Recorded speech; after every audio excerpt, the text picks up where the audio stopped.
Salam əziz şagirdlər və valideynlər, xoş gördük sizləri. Bugün sizlərlə İzə yayımları 3-cü sinif riyaziyyat kitabından yeni testlər işləyəcək. Əvvəl baxağın qaydamıza simmetriya və yer dəyişmə. Bəzi fiqurları müəyyən xətt üzrə qatladıqda onun hissələri tam olaraq üst-üstə düşür. Belə fiqurlar xəttə nəzərən simmetrik fiqurlar, xətt isə simmetriya oxu adlanır. Baxırıq bura uşaqlar, kvadratın 4 simmetriya oxu var.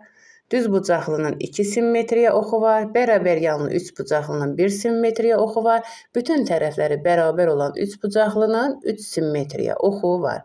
Baxırıq bura, fiquru müəyyən xəttə nəzərən əks etdirdikdə ona simmetrik olan fiqur alınır. Buna fiqurun düzgü əksi deyilir. Baxın burada, fiquru müəyyən istiqamətdə hərəkət etdirməklə yerini dəyişmək olar. İndi isə baxağın çalışma 1 aşağıdakı şəkillərin simmetriya oxuna görə digər yarısını çəkin və istədiyiniz kimi rəngləyin. Baxağın M hərfin çəkərəm uşaqlar. Planşetin qələmi narahat olduğuna görə biraz yaxşı alınmır. Baxağın, təsəvvür edin ki, bu M hərfidir.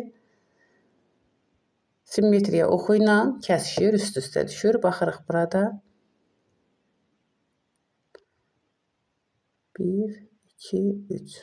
Düzgün alınmadı. Yenə də baxırıq indi də ikinci çalışmamıza verilmiş şəkillərin simmetriya oxunu çəkin. Baxırıq simmetriya oxuna.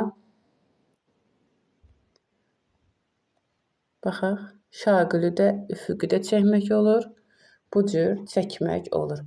Baxırıq indi də birinci sualımıza simmetriya xətti düzgün çəkilməyən fiqur hansıdır? Baxağın uşaqlar, A bəndi düzgün çəkilib, B bəndi, D bəndi düzgün çəkilib, C bəndi düzgün çəkilməyib.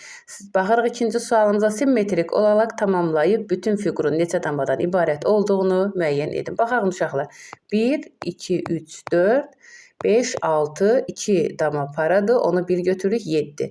7 də olsa neçə olur? 14. Cavabımız olur D bəndi. Baxırıq üçüncü sualımıza, aşağıdakı şəkillərdən hansı simmetrik deyil? Baxırıq, simmetrikdirlər.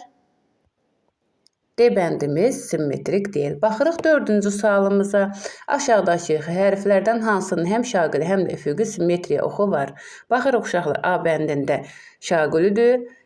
B bəndində şaqilidir, D bəndində üfüqidir. Ancaq C bəndində həm şaqili, həm də üfüqi olur. Cavabımız olur C bəndi. Baxırıq 5-ci sualımıza, aşağıdakı şəkillərdən hansının simmetriya oxu yoxdur? A bəndinin simmetriya oxu yoxdur. Baxırıq 6-cı sualımıza, simmetriya xətti düzgün göstərilməyən fiqur hansıdır? A bəndi düzgün göstərilib, B bəndi düzgün göstərilib, C bəndi düzgün göstərilib, D bəndi düzgün göstərilməyib.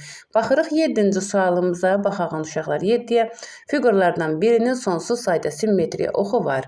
Dairədir, cavabımız olur A bəndi. Baxırıq, yandakı şəklin simmetriya oxuna görə hansı yarısını tapın. Baxağın, yarısı hansıdır? Əlbəttə ki, B bəndimiz yarısıdır. Kvadratın və düz bucaqlının neçə simmetriya oxu var?